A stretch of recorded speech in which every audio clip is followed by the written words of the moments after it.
लादों जोङो थांनाय बोसोरावनो राहा लादोंमोन नाथाय एसे स्ल' जादों खामानिया नैबे फेब्रुवारिनि जोबनायथिं बेहाय जोङो फाउन्डेसन स्टन खालामनानै बे बिथांनि जे फबनाय थिलि बेखौ साराउन्डिं बेरा बनायनानै जोङो मावफुं मेलाव मुंख्लं गार्डेन एबा मुंख्लं पार्क बेखौ बेखेवनो थाखाय बा बिदि खालामनो थाखाय जों साननाय जादों आरो ओरैनोबो आङो जोंनि भेरगाव समस्तिनि सिङाव थानाय जेसेबां मुंख्लं न'खर दङ एबसु एनडिएफबि बिएलटि बा बै समनि जनेल फर्सआनो होन बा भलेन्टियार फर्सआनो होन मुंख्लं जानाय साफ्रोमनि न'खराव थांनानै एबा साफ्रोमबो मुंख्लं न'खरनो आंनिफ्राय मोनसे अनथुब होनायनि हाबाफारि लादों आङो फैबाय थानाय फेब्रुवारि दाननि नैबे फेब्रुवारि दाननिनो 22 खालाराव बेखौ थि खालामनाय जादों गंफा गंफा हम सलार होनायनि आं बेब'स्था खालामनाय जादों भेरगाव समस्तिनि सिङाव थानाय गासै मुंख्लं न'खरनो मानो होनना बुङोब्ला जों बिथांमोनखौ सिबिनांगोन बिथांमोननि बावसोमनायनि थाखायनो दिनैनि बे मोनसे जोंनियाव थासारि फैदों आरो जौगानायनि जि हाबाफारि बेयो जागायदों दा बेखायनो जों थांना थानाय साफ्रोमबो बर' सुबुङा जोंनि बर'नि बिर जोहोलावजो बे मुंख्लंफोरखौ जोङो सिबिनांगोन अरायसम गोसोआव लानांगोन आरो बिथांमोननि जि मावनानै गालांनाय जि बिदिन्थि बे बिदिन्थिखौ जोंनि उन जोलैया उनसंनांगोन। 13थि मुंख्लं सान फालिदों देबनाथ बसुमतारीनि बे समाव नोंथाङाबो जिहेतु बिथांखौ बावजेनगिरि हिसाबै बाहागो लाफैबाय मुंख्लं देबनाथ बसुमतारीया उदालगुरि जिल्ला दुलाराय बर' फरायसा आफादनि लेङाइ आफादगिरि बिबान थानाय समाव बिथांखौ माखासे सिनाय मोनै थिउरिया हान्जाया गावथारदोंमोन। दा बेनि जि 33थि मुंख्लं सान अर्थात देबनाथ बसुमतारी मुंख्लं बिथांखौ 1991 मायथाइनि दिनैनि 7 फेब्रुवारि खालि बिथाङा मुंख्लं जादोंमोन।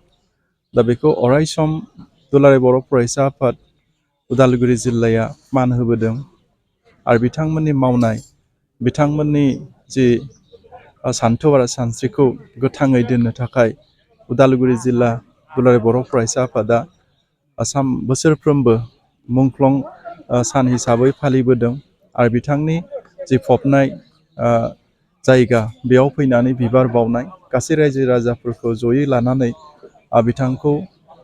बिथांनि मुंखौ अरायसमै बिथांमोननि सानथौ सानस्रिखौ अरायसम गोथां दोननो थाखाय आरो फैबाय थानाय पिरिया जाहाथे बिथांमोननि मावनायखौ अरायसम मोनथियो बर' हारिनि जारिमिनखौ अरायसम बिथांमोना जौगानाय फारसे खालामनाय हाबाफारिफोरखौ अरायसम मोनथियो। दा बे नोजोरजों दुलाराय बर' फरायसा आफाद उदालगुरि जिल्लाया बे सानखौ मुंख्लं सानखौ फालिबोदों। दा बिथाङा मोनसे गिदिरथार बाथ्रा बुंदोंमोन मुंख्लं जानो थाखाय खाफाल नांगौ मुंख्लंखौ गोसो जाबानो जानो हाया। दा बियो बे बाथ्रा बानिया बिथांमोना बिनि थाखायनो बुंदोंमोन जे बिथांमोना मा समावहाय बुहुमाव गावनि जि सान्थौ आरो सानस्रिखौ मावलांनाय समाव गुबुन जे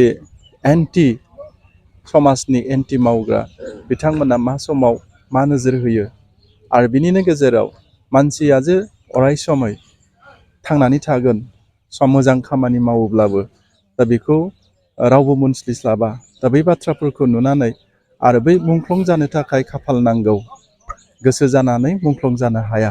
दा बिराद गिदिर मोनसे जोंनि थाखाय बाथ्रा बान हिसाबै बिथाङा फोरमायना गालांदों।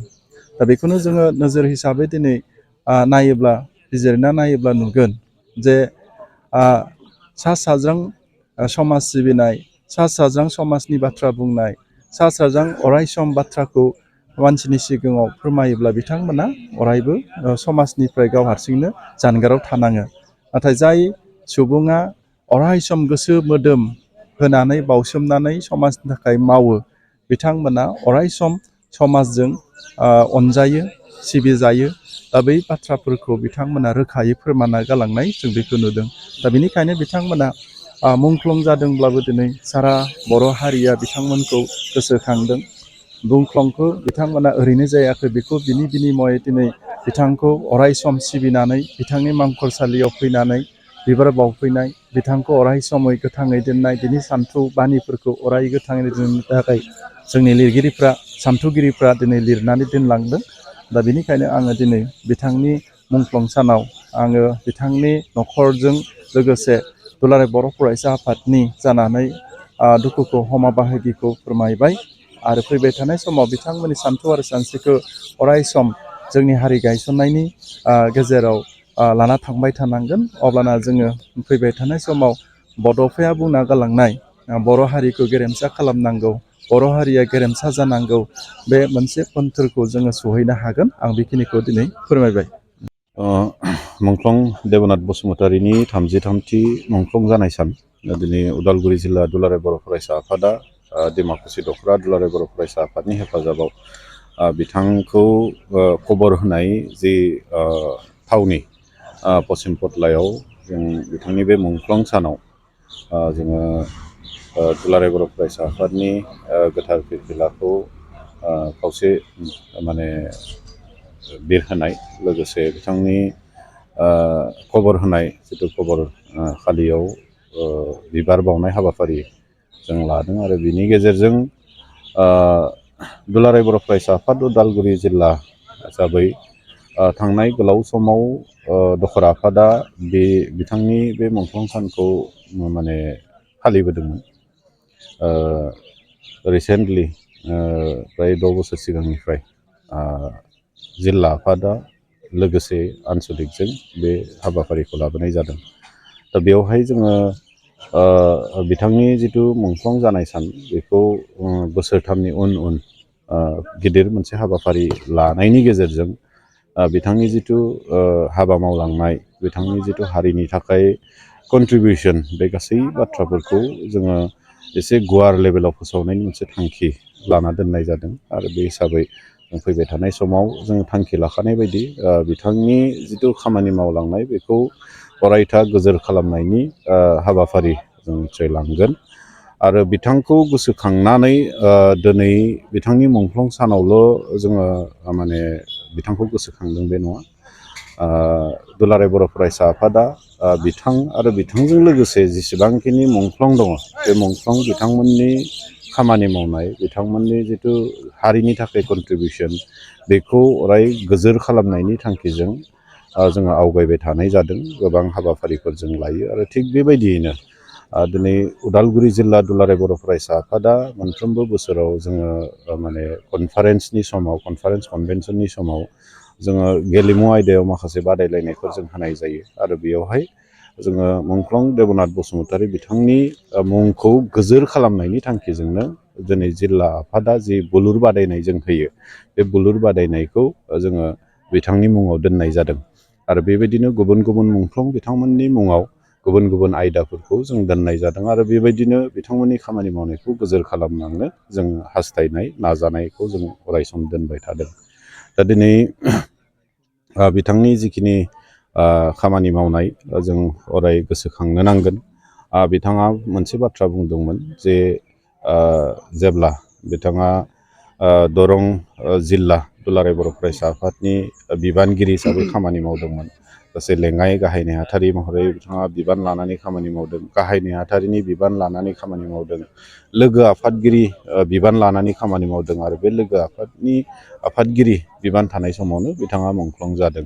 दा बै समफोराव जोङो मोनथिनो मोनो जे माने बिथाङा खोब मेसिभलि मोनफ्रोमबो बर' गामियाव हाबनानै मबिलाइज खालामदोंमोन। बर' हारिफोरनि गेजेराव मोनसे जांख्रिथाय, आलादा रायजो बड'लेण्ड सोरजिनायनि थाखाय मोनसे जांख्रिथाय लाबोनो, लोगोसे बड'फानि जि मोनसे माने आइडिय'ल'जि प्रिन्सिपाल बेखौ फल' खालामनानै बिथांमोना खामानि मावदों। आरो बड'फाया जि मोनसे बर' हारिनि गेजेराव टटेल रिभलिउसन फर टटेल चेन्ज, बर' हारिनि गेजेराव मोनसे टटेल चेन्ज लाबोनो, मोनसे गुस्लायनाय लाबोनो जिहेतु खामानि मावदोंमोन बै समाव। दा बेनि थाखाय बिथांमोना मबिलाइज खालामनाय बिथाङा बाहागो लादों होननानै जों मिथिनो मोनो। मोनफ्रोमबो गामि ओनसोलफोराव बिथाङा गाहाय नेहाथारि थानाय समाव मैखोमै खामानि मावदों आरो हाबदों। बिबुंथिनि गेजेरजों बुंनायखौ जों मिथिनो मोनदों जे बिथांमोना माने बै समाव दंफांखौ गायजेनदोंसो, जों दंफांखौ गायनानै दोनलांदोंसो, बिनि फिथाइखौ नोंथांमोना मोनजागोन, बे बाथ्राखौ बुंदोंमोन। दा बे हिसाबै बिथांमोना बै समाव बर' हारिनि गेजेराव मोनसे दंफां गायबाय, जाय दंफांनि गेजेरजों जोंनि मोनफ्रोमबो दिखाव, बे जानो हागौ पलिटिकेल, बे जानो हागौ माने खेला धुलानि दिखाव, बे जानो हागौ नों हारिमु दिखाव, बे जानो हागौ लिटारेचार दिखाव, हारि थुनलाइ जौगानायनि माने दंफां बे जानो हागौ। बेफोर गासै दंफांखौ बिथांमोना बै समाव गायलांदों। दा दिनै बिथांमोना गायनानै गालांनायनि फिथाइखौ जों एफा एनै दिनै जों मोनजादों। दा दिनै बेखाय दिनैनि बेफोर हाबाफारि आरो गुबुन गुबुन हाबाफारि लानायनि गेजेरजों जोङो मोनसे माने बिथांमोननि जिथु गायना गालांनाय दंफां, बेयावहाय मा समाव हासार होनांगौ, मा समाव दै लुनांगौ, बे दायित्वआ जोंनियाव थाबाय। जाहाथे बे दंफांनिफ्राय जोङो माने जेसेबांखिनि फिथाइ मोनजानांगौ, बे फिथाइखौ थायहोनो थाखाय जोङो बेयाव हासार, दै, जिखिनि नांगौ बेसाद बेफोरखौ जों होनांगौ दायित्वआ जोंनि। आरो जि टटेल रिभलिउसन फर टटेल चेन्ज होनदों, बे रिभलिउसन जोंनि गेजेराव दाबो सोलिबाय थादों। सोलायनायनि थाखाय बे रिभलिउसनाव बयबो बाहागो लानो नांगोन, मोनसे सोलायनायखौ जोंनि गेजेराव लाबोनो नांगोन। मोनसे बाथ्रा बिथाङा बुङोमोन जे माने मुंख्लं जानोबा खाफाल नांगौ, गोसो जायोब्लानो मुंख्लं जानो हाया। दा दिनै बिथाङा माने गावनो बुंनाय बाथ्रा, दिनै जों बुंनांगोन। बिथाङा गावनि खामानि मावनाय आइडिय'लजि प्रिन्सिपालखौ हमथाना लाखिनानै खामानि मावनायनि थाखाय माखासे आइडिय'लजिकेल गोरोबिनि थाखाय माने बिथाङा दिनै मुंख्लं जालांबाय। दिनै बिथाङा गावखौनो प्रुभ खालामबाय जे बिथाङा सासे खाफाल गोनां होननानै गावखौ प्रुभ खालामनाय जाबाय। गतिके जों बुंगोन बिथांनि जिखिनि बानबुंथाइफोर, बिथांमोननि खामानि मावनाय, बेफोर बे गासैबो जोंखौ दिनैबो इन्सपायार खालामो।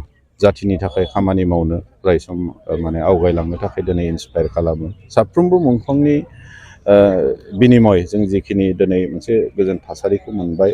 दा बेफोर बे गोजोन थासारिखौ लानानै आरोबाव बेयाव नांगौबायदि दै हासार होनानै बेखौ आरोबाव आवगायलांनायनि जोङो मोनसे इन्सपिरेसनखौ बिथांमोननिफ्रायनो लानानै जों दिनै आवगायनो मोनसे बोलो मोनो। बेनिखाय मुंख्लं बिथांमोननि आरो लोगोसे मुंख्लं देबनाथ बसुमतारी बिथांनि सोरगोआरि जिउमाया जाहाथे सोरगोआव आलो गोजोनै थाहैनो हाथों, आं बेखौनो दिनैनि बे सानाव गसाइनिसिम सोंग्रिगोन। लोगोसे बिथाङा अरायसम जोंनो जाहाथे गोहो बोलोफोरखौ मोनसे इन्सपिरेसनखौ जगायनानै होयो, बेखौनो आं गसाइनिसिम आर'ज गाबनानै लोगोसे साफ्रोमबो बिथांनि बाय बाहागिनिसिम कन्डलेन्स जासिनाय आं दिनैनि बे हाबाफारिनि गेजेरजों आं जासियो।